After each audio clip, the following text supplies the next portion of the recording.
সরকারি কর্মকর্তার ছেলে মেয়ে সরকারি চাকরি পাবে, মুক্তিযোদ্ধার ছেলে মেয়ে সরকারি চাকরি পাবে, প্রবাসীর ছেলে মেয়েরা কি পাবে? তারা কি প্রবাসী হবে?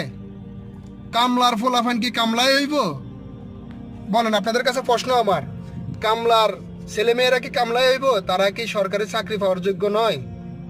যোগ্যতা রাখে না? তো আমরা আমাদের দায়িত্বশীল যারা আছেন, বাংলাদেশের অভিভাবক যারা আছেন,